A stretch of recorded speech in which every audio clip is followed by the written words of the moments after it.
सीधा देश गांधीनगर के નેશનલ ફોરેન્સિક યુનિવર્સિટીમાં કેન્દ્રીય ગૃહમંત્રી અમિત શાહ સંબોધન કરી રહ્યા છે।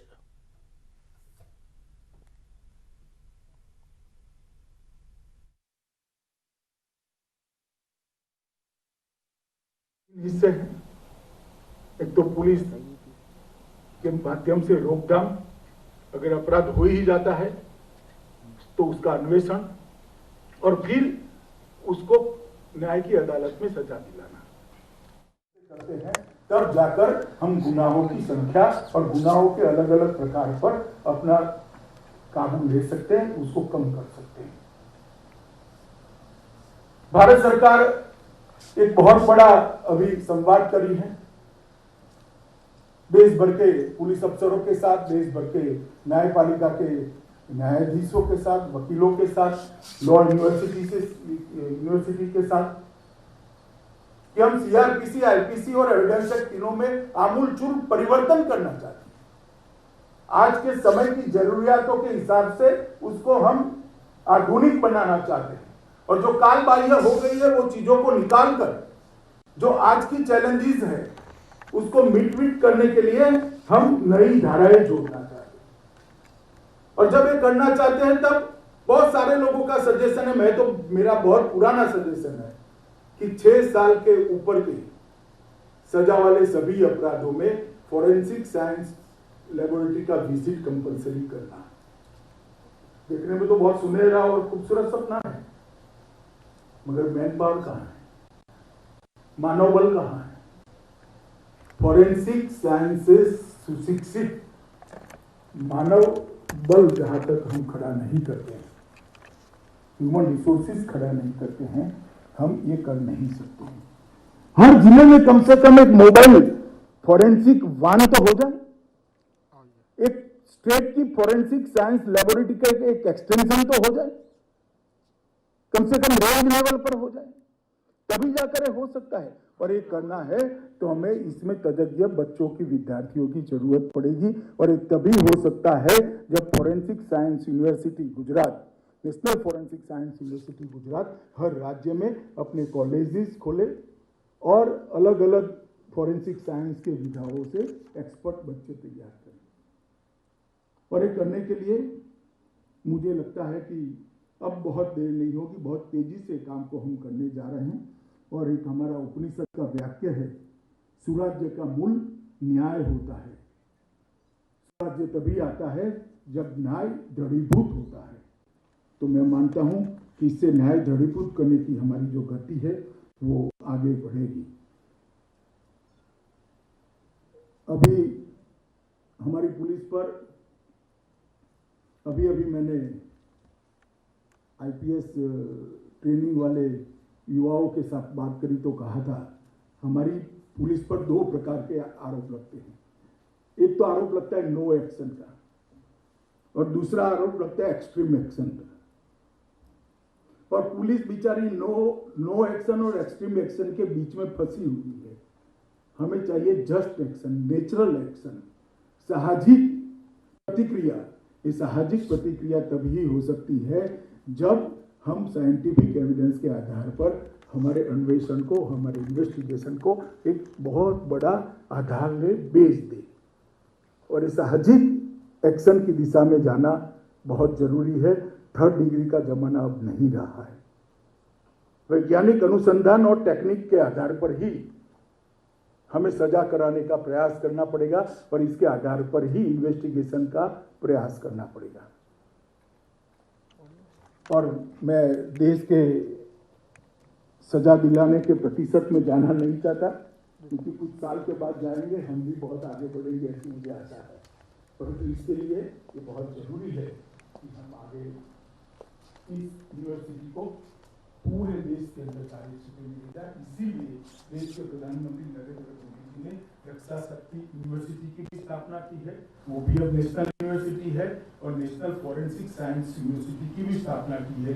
ये दोनों यूनिवर्सिटी गुजरात में गांधीनगर में है, जो इन्वेस्टिगेशन के लिए अच्छे अवसर भी देगी और फोरेंसिक साइंस के लिए अच्छा मानव बल भी हमें देगी। आज यहाँ पर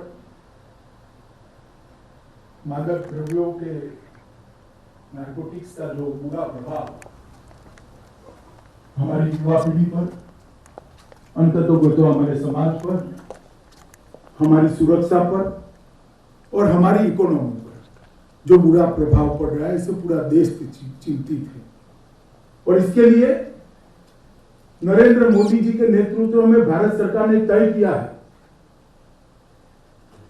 कि हम भारत में नारकोटिक्स द्रव्यों को आने भी नहीं देंगे और भारत को उसका रास्ता भी नहीं बनने देंगे। यहां से गुजरकर कहीं और भी नहीं जाएंगे और कहीं और से यहां पर भी नहीं आएंगे। ये दोनों की रोकथाम करने के लिए कई सारे कदम ये 2 साल में प्रधानमंत्री जी के नेतृत्व में हमने उठाए हैं। और भारत के लिए एक और खतरा है, नार्को टेरर। इससे जो दंड प्राप्त होता है उसका उपयोग टेररिज्म में होता है, उसको भी रोकना बहुत जरूरी है। आने वाली नस्ल तो हमारी बर्बाद होती ही है और देशों के युवाओं को उनकी जिंदगी बर्बाद होती ही है, परंतु साथ ही साथ हमारे यहाँ नार्को टेरर का खतरा भी बढ़ता है। और इसलिए आज यहाँ पर जो सेंटर फॉर एक्सेलेंस बनाया गया है, अपने आप में एक परिपूर्ण इकाई है। सिग्नेचर प्रोफाइलिंग का शायद ही दुनिया में जितनी भी व्यवस्था है, इसमें से ये एक तसूभर भी कम नहीं है। दुनिया की सबसे अच्छी लेबोरेटरी के समकक्ष व्यवस्था आज गुजरात में यहां पर बनी है। और मुझे बड़ा हर्ष है कि मोदी जी ने जो सपना देखा था, आज मेरे हाथ से उसका उद्घाटन हो रहा है। इस केंद्र के अंदर औषधि और मन प्रभावी पदार्थों के पहचान, उसका मात्रात्मक अनुमान कंटेंट कितना है और इसका एकदम माइक्रो एनालिसिस करने की व्यवस्था है। ड्रग की सिग्नेचर प्रोफाइलिंग भी की जाएगी, ड्रग की भौगोलिक उत्पत्ति की पहचान भी की जाएगी कि अफगानिस्तान में बना है या पूर्व के देशों में इसका उत्पादन हुआ है। ढेर सारे टेस्ट करने के लिए एक स्वदेशी किट बनाने की दिशा में भी ये सेंटर काम करेगा, जो देश भर की पुलिस को एक किट उपलब्ध कराई जाएगी। जहां से भी नारकोटिक्स पकड़ा जाएगा, वो किट स्पॉट पर ही टेस्टिंग कर आगे बढ़ाएगी। और फिर एफएसएल लेबोरेटरीज के लिए भी कुछ किट्स बनाए जाएंगे और विभिन्न लॉ एनफोर्समेंट एजेंसी को भी हम यहाँ से जो सूक्ष्म एनालिसिस करेंगे वो उनको उपलब्ध कराएंगे। हमने ढेर सारे नारकोटिक्स के लिए व्यवस्थाओं में ढेर सारे बदलाव किए, कोऑर्डिनेशन से लेकर हायरार्की से लेकर कानून तक, और बदलाव करने जा रहे हैं। श्री अस्थाना जी यहाँ बैठे हैं, मुझे ये कहने में बड़ा हर्ष हो रहा है कि विगत 1.5 साल देश के नारकोटिक्स को रोकने के अभियान में सुवर्णमयी कालखंड रहा है। सबसे ज्यादा ड्रग पकड़ने का विगत 1.5 साल में भारत के अंदर रिकॉर्ड स्थापित किया गया है।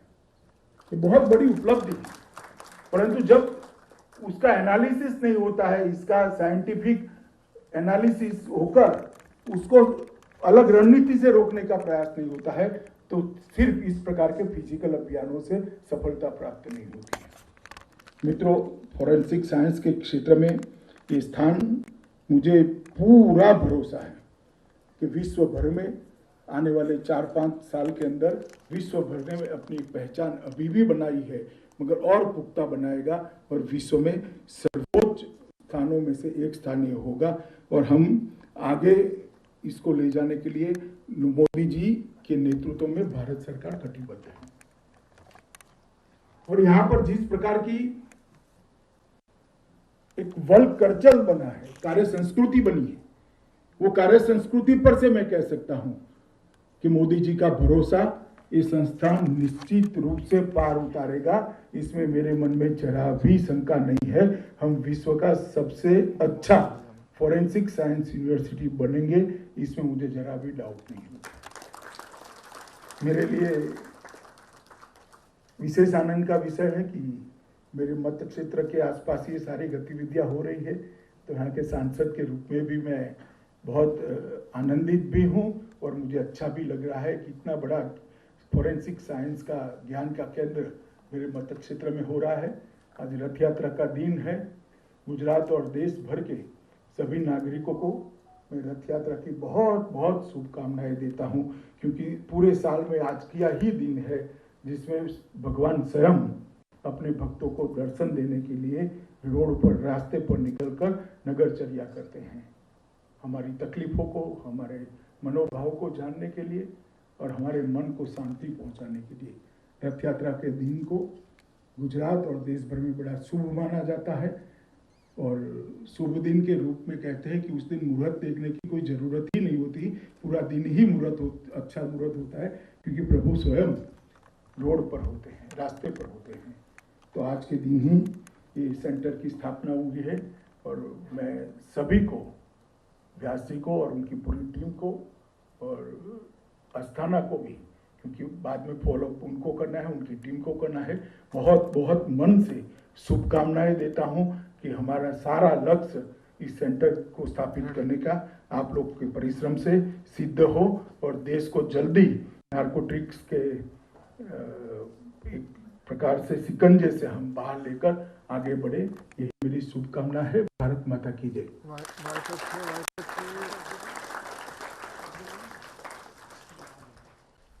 તો કેન્દ્રીય ગૃહપ્રધાન અમિત શાહે જે ડ્રગ્સ લેબોરેટરીનું જે ઉદ્ઘાટન જે કર્યું છે અને તેને કારણે જ એ જાણી શકાશે કે જે તે ડ્રગ્સ જે વિવિધ તપાસ એજન્સીઓ પકડતી હોય છે તેમાં કયા કયા પ્રકારનું ડ્રગ્સનું જે મિશ્રણ કરવામાં આવ્યું છે તેની માત્રા કેટલી છે, તે ક્યાંથી આવ્યું છે અને ગુનેગારો છૂટી ન શકે તેને ધ્યાનમાં રાખીને આ પ્રકારની જે વ્યવસ્થા ગોઠવવામાં આવી છે અને ડ્રગ્સ શોધવા માટે જ આ ખાસ પ્રકારની laboratory national forensic science university તૈયાર કરવામાં આવી છે, જેણે આંતરરાષ્ટ્રીય ખ્યાતિ પ્રાપ્ત કરી છે। અગાઉ પણ જ્યારે સાઉદી અરેબિયા, ઝિમ્બાબ્વે જેવા દેશના પોલીસ અધિકારીઓને ટ્રેનિંગ આપવામાં આવતી હતી ત્યારે દેશ ઉપરાંત વિદેશના પોલીસ અધિકારીઓને પણ અહીં ટ્રેનિંગ આપવામાં આવશે, જેથી ડ્રગ્સને ફોરેન્સિક સાયન્સને લગતા ગુનાઓને લગતી તપાસ બાબતે ટ્રેનિંગ પ્રોગ્રામ શરૂ કરવામાં આવી શકે અને ખાસ તો જે ડ્રગ પેડલર જે હોય છે, જેઓ અલગ અલગ જગ્યાએથી ડ્રગ્સ લાવીને ભારતમાં તેઓ ઘુસાડતા હોય છે, તો કેન્દ્રીય ગૃહપ્રધાન અમિત શાહે કહ્યું કે ભારતના દેશને તેવો રસ્તો નહીં બનાવવા દે કે જેથી કોઈપણ પ્રકારનું ડ્રગ્સ ભારતમાં ઘૂસે નહીં અને અહીંથી જે પણ કોઈ ડ્રગ્સ માફિયાઓ છે તેઓ બીજા દેશોની અંદર તેનું વેચાણ ન કરી શકે, તે માટે આવા ગુનેગારોને જે પકડી પાડવામાં આવશે તેઓ છૂટી ન શકે તે રીતે વૈજ્ઞાનિક પદ્ધતિથી તેનું પરીક્ષણ કરવામાં આવશે। કેન્દ્રીય ગૃહમંત્રી અમિત શાહ 3 દિવસની ગુજરાતની મુલાકાતે છે અને તેમણે તેમના મતક્ષેત્ર ગાંધીનગરમાં અલગ અલગ કામોનું લોકાર્પણ તથા ભૂમિપૂજન કર્યું। કલોલના નારદીપુરમાં 1 કરોડથી વધુના ખર્ચે તળાવના નવીનીકરણનું ખાતમુહૂર્ત કર્યું, સાથે જ 25 કરોડ 32 લાખના ખર્ચે કુલ 55 પ્રજાલક્ષી કામગીરીનું લોકાર્પણ પણ કર્યું। તો તમામ લોકોને સંબોધતા અમિત શાહે કહ્યું કે વૃક્ષો વાવવા અત્યંત જરૂરી છે, पर्यावरण बचाव माटे, पर्यावरण जतन माटे। परंतु मित्रों, हूँ एटली तमने विश्वास आपीने जोऊं छुं कि गांधीनगर लोकसभा क्षेत्रना बधा ज गामोनो विकास ए तर्ज पर आपणे करवा मांगीए छे कि भारतमां सौथी वधु विकसित लोकसभा क्षेत्र गांधीनगर लोकसभा क्षेत्र।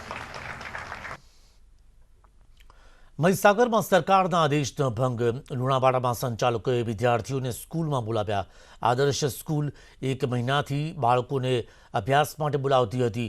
3, 10 અને 12ના વિદ્યાર્થીઓને બોલાવીને ભણતર આપવામાં આવતું હતું, તો બાતમીના આધારે શિક્ષણ અધિકારીઓએ દરોડો પાડ્યો। ડીઈઓએ આદર્શ સ્કૂલ નોટિસ ફટકારી છે, તો સ્કૂલ સામે કાર્યવાહી કરવા શિક્ષણ વિભાગને જાણ કરવામાં આવી છે।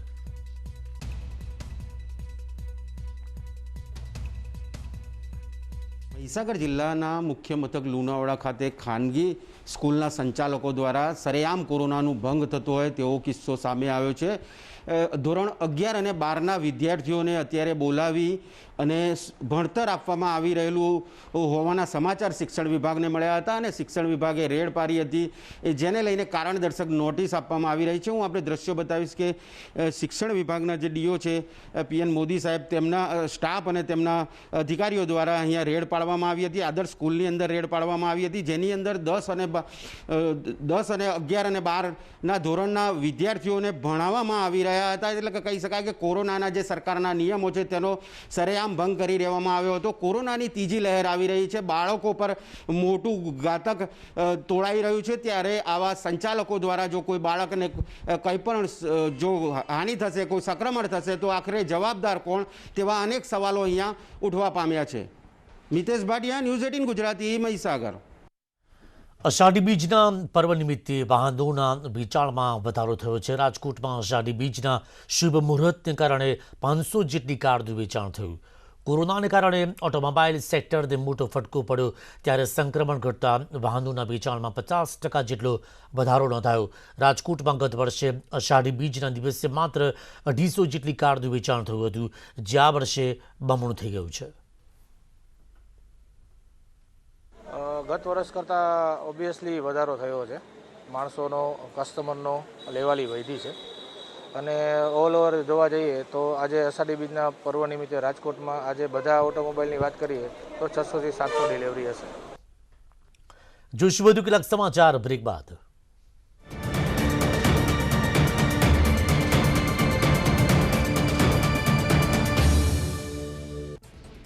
ખેડાના સેવાલિયાના મુખ્ય બજારમાં એમજીવીસીએલના થાંભલાની મુખ્ય લાઇનમાં ભડકાનો વિડીયો વાયરલ થયો. ભરબજારે શોર્ટ સર્કિટ થતા અફરાતફરી સર્જાઈ. થાંભલા પરના વાયરોના ગૂંચડામાં થયું હતું શોર્ટ સર્કિટ. અરવલ્લી જિલ્લામાં વાતાવરણમાં આવ્યો પલટો. મોડી રાત્રે જિલ્લામાં ગાજવીજ સાથે વરસાદ થયો. મોડાસા અને મેઘરજ તાલુકામાં વરસાદી માહોલ. ઈસરી, રેલાવાડા પંથકમાં પણ ભારે વરસાદ. જામનગરના લાલપુરના મોટા ખડબા ગામે વીજળી પડતા ખેડૂત અને 2 બળદોના મોત નિપજ્યા. નારુભાઈ મેધાભાઈ જેપાર ખેતરમાં કામ કરી રહ્યા હતા તે સમયે વીજળી પડી. રાજ્યના લોકો માટે સારા સમાચાર. આગામી 5 દિવસ ભારેથી અતિભારે વરસાદની આગાહી. દક્ષિણ ગુજરાત અને સૌરાષ્ટ્રમાં ભારે વરસાદની આગાહી, તો અન્ય વિસ્તારોમાં પડી શકે છે મધ્યમ વરસાદ. વરસાદના બીજા રાઉન્ડમાં ઉપલેટાના વેણુ 2 ડેમમાં 1428 ક્યુસેક પાણીની આવક. 3 મહિના ચાલે તેટલા પીવાના પાણીનો સંગ્રહ. ઉપલેટા તેમજ 11 જેટલા ગામોમાં પાણી પુરવઠા અને પીવાનું પાણી પૂરું પાડતા વેણુ ડેમમાં પાણીની આવક. વેણુ 2 ડેમમાં 1.5 ફૂટ પાણીની આવક નોંધાઈ.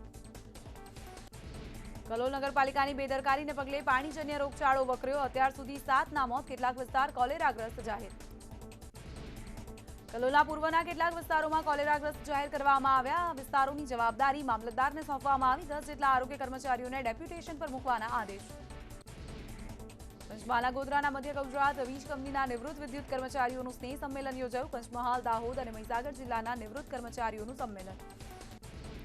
આ કાર્યક્રમમાં ધારાસભ્ય સી.કે. રાહુલજી, ગોધરા એમજીવીસીએલના કાર્યપાલક ઇજનેર સહિતના સંગઠનના હોદ્દેદારો હાજર રહ્યા. સી.કે. રાહુલજીએ નિવૃત્ત કર્મચારીઓના પ્રશ્નો અંગે સરકારમાં જરૂરી રજૂઆત કરવાની ખાતરી આપી. નવસારીના ગણદેવી વિસ્તારમાં એક ફાર્મ હાઉસમાં દીપડો દેખાયો. ફાર્મ હાઉસ પાછળ શ્વાનનો શિકાર કરતા આસપાસના લોકોમાં ભયનો માહોલ. સાબરકાંઠામાં આપના ઉપપ્રમુખ સહિત 25 કાર્યકરો કોંગ્રેસમાં જોડાયા. ખેડબ્રહ્માના ધારાસભ્ય અશ્વિન કોટવાલની હાજરીમાં યોજાયો કાર્યક્રમ. બનાસકાંઠાના પાંથાવાડા માર્કેટયાર્ડની ચૂંટણીનું પરિણામ જાહેર. ભાજપના સસ્પેન્ડેડ મંત્રી ફાલ્ગુની ત્રિવેદી અને વર્તમાન ચેરમેન સૌસીભાઈ પટેલની પેનલની હાર. પૂર્વ ચેરમેન રેસાભાઈ પટેલની પેનલનો ભવ્ય વિજય થયો. માર્કેટયાર્ડમાં 16 ડિરેક્ટર્સ માટે ચૂંટણી યોજાઈ હતી, જેમાં 98% મતદાન થયું હતું. અમિત શાહે અમદાવાદમાં વિવિધ વિકાસ કાર્યોનું લોકાર્પણ કર્યું, જેમાં બોપલ ખાતે સિવિક સેન્ટરનું કર્યું લોકાર્પણ. સિવિક સેન્ટરના ઉદ્ઘાટન સમયે 20 વર્ષ પહેલાના બોપલને યાદ કર્યું. કહ્યું, થોડાક જ વર્ષોમાં નરેન્દ્ર મોદીના નેતૃત્વમાં બોપલે વિકાસ કર્યો.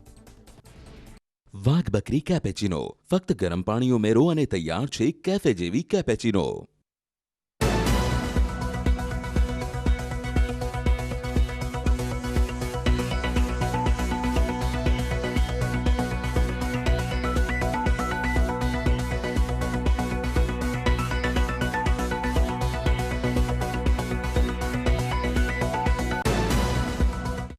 વાઘ બકરી કેપેચિનો, ફક્ત ગરમ પાણી ઉમેરો અને તૈયાર છે કેફે જેવી કેપેચિનો.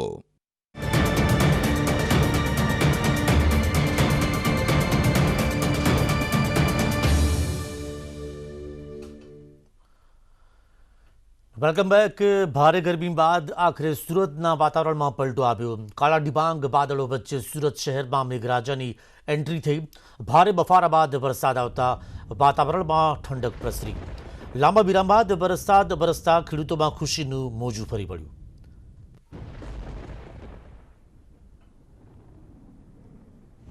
અષાઢી બીજ એટલે કે ભગવાન જગન્નાથના રથયાત્રાનો દિવસ છે અને બપોર બાદ સુરતમાં વર્ષોથી પરંપરા ચાલી આવી છે અને વરસાદ ધમાકેદાર એન્ટ્રી કરતું હોય છે. ત્યારે કાળા ડિબાંગ વાદળો વચ્ચે જે રીતે સુરતમાં વરસાદ વરસી રહ્યો છે, ખાસ કરીને ગરમી અને બફારાને લઈને સુરતના લોકો ત્રાહિમામ પોકારી ચૂક્યા હતા, તે વચ્ચે વરસાદે જે પ્રકારે ધમાકેદાર એન્ટ્રી કરી છે તેને લઈને ચોક્કસ સુરતના લોકોએ ગરમીમાં રાહત મેળવી છે.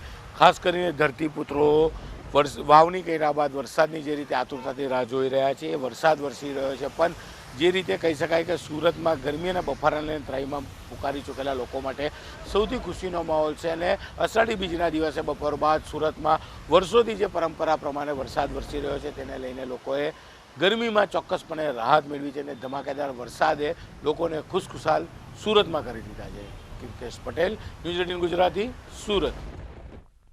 અમદાવાદમાં થોડા વરસાદમાં પાણી ભરાઈ ગયા. ચાંદખેડામાં વરસાદી પાણી ભરાવાની સમસ્યા એ લાંબા સમયથી જોવા મળે છે.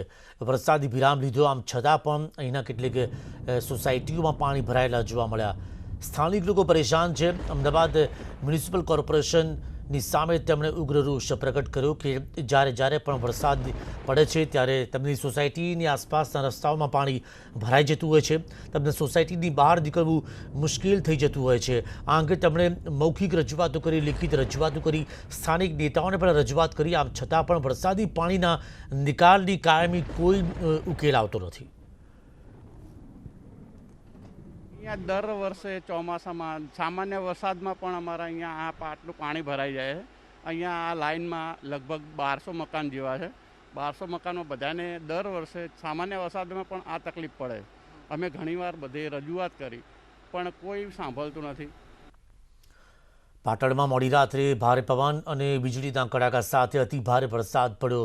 ધોધમાર વરસાદ વરસતા માત્ર 1 જ કલાકમાં 2 ઇંચથી પણ વધુ વરસાદ નોંધાયો. ભારે કડાકા સાથે વીજળી ત્રાટકતા પાટણના વાળીનાથ ચોક વિસ્તારની અનેક સોસાયટીઓના ઘરોમાં પંખા, ટીવી, ફ્રીજ સહિતના વીજ ઉપકરણો બળી ગયા હતા. તો ભારે કડાકા સાથે વીજળી ત્રાટકતા સ્થાનિક લોકોમાં ભયનો માહોલ ફેલાઈ ગયો.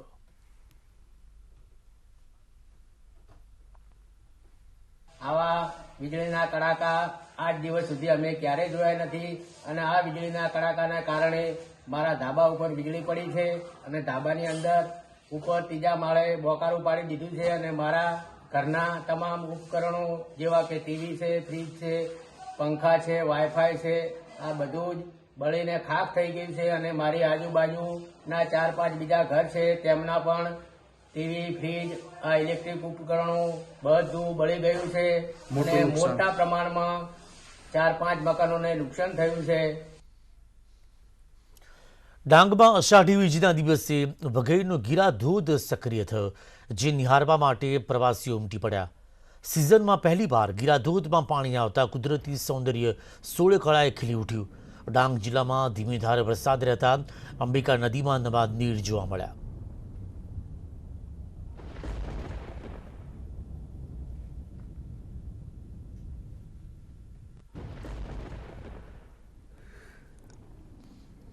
ભારે વરસાદને પગલે બનાસકાંઠાના અમીરગઢમાં ઠેર ઠેર પાણી ભરાઈ ગયા. સારોત્રા પાસે રેલવે અંડરપાસમાં પાણી ભરાતા લોકોના અવરજવરમાં ભારે અગવડ પડી હતી. વાહન ચાલકોને ભારે અગવડનો સામનો કરવો પડ્યો. દર ચોમાસામાં અંડરપાસમાં પાણી ભરાઈ જતા સરોત્રાના લોકોએ હાલાકીનો સામનો કરવો પડ્યો.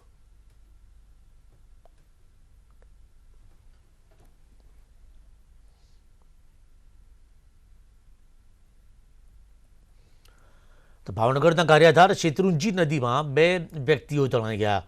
ઉપરવાસમાં વરસાદથી શેત્રુંજી નદી 2 કાંઠે વહેતી હતી, ત્યારે ગારિયાધારના 5 ટોબરા ગામના પિતા પુત્ર તણાઈ ગયા. નદીના કિનારે વહેણને પાર કરવા જતાં બાઇક સાથે તેઓ તણાઈ ગયા હતા. યુવાનની લાશ મળી પિતાની શોધખોળ શરૂ કરવામાં આવી છે.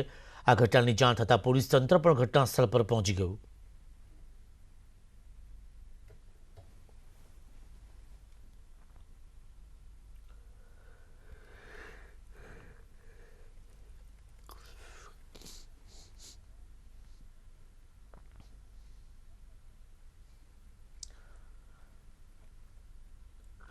રવિવારના દિવસે રાત્રિના રોજ અમદાવાદ શહેરમાં જ્યારે મેઘરાજામાં મૂકીને વરસી રહ્યા હતા, સોમવાર બપોર બાદ મેઘરાજાએ ફરી શહેરમાં પધરામણી કરી.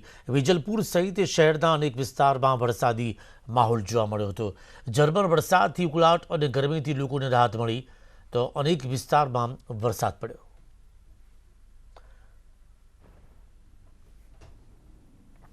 અષાઢી બીજના પવિત્ર દિવસે અમી વરસાદ એ ચોક્કસપણે થતી હોય છે. ફરી વખત અમદાવાદ શહેરમાં આજે અષાઢી બીજના દિવસે મેઘરાજા અહીં મહેરબાન થયા છે અને આપ જોઈ શકો છો કે બપોર બાદ જે રીતે ગરમીમાં રાહત થઈ છે અમદાવાદીઓને, કારણ કે સતત વરસાદ છે. બપોર બાદ શહેરના અનેક જે વિસ્તાર છે તેમાં છૂટો છવાયો જોવા મળી રહ્યો છે, તો કેટલાક વિસ્તારમાં ધોધમાર વરસાદ પણ અહીં જોવા મળી રહ્યો છે.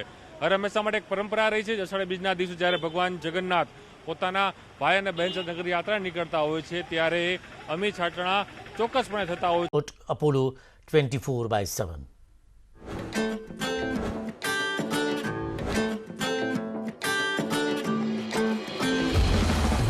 Tika laga,